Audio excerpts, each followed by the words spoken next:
too. In today's society, there are more and more women becoming successful leaders, but there are still instances where they are overlooked in comparison to their male counterparts.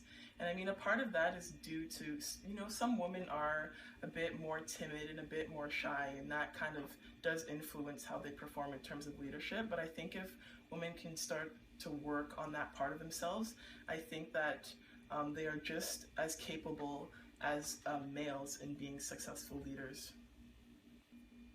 Some of the struggles that women face in leadership roles, I guess would have to say, would be just people telling you that you can't do something. You know, for example, with doing CrossFit, my dad would say, you know, women shouldn't be lifting heavy weights, but I love doing the weights, and I think it's great for building strength and confidence in yourself.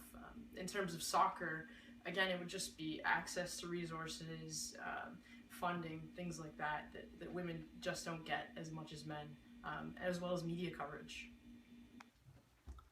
I think we're very privileged here in North America, but it's not necessarily the case all over the world. I think there's still a lot of issues with inequality.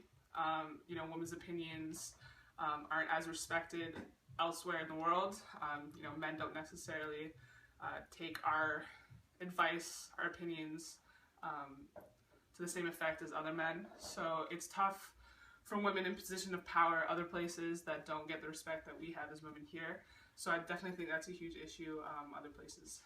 I think the struggles that I have faced as a woman in leadership, and I think it's changing, but it is the fact that because I'm a woman, I was labeled as something different.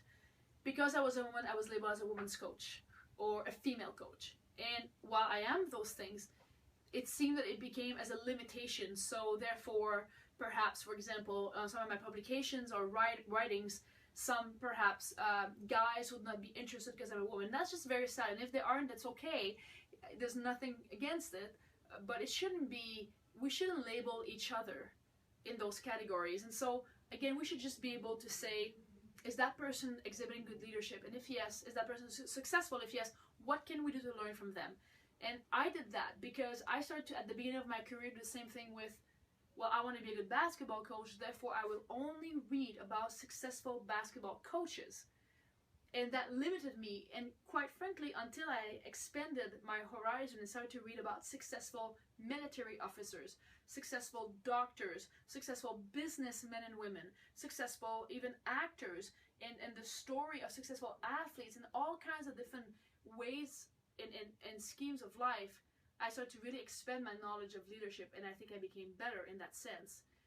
And so I think the limitation of the gender, it is still true, but I think it's going away with a lot more opportunities that some women are being recognized, especially in the world of sport. Like now there's a full-time NBA coach with the Spurs, and there's a voice that has to be put forward. For example, when Coach Pop, the head coach of the Spurs, says, I don't care, she's a girl, she knows the game, and she's helping me win, and that's what's important. And I think that the voice of those guys in leadership are super important to help break those ceilings, really.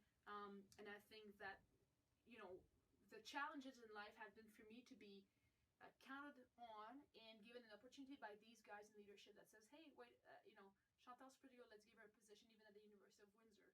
And once we are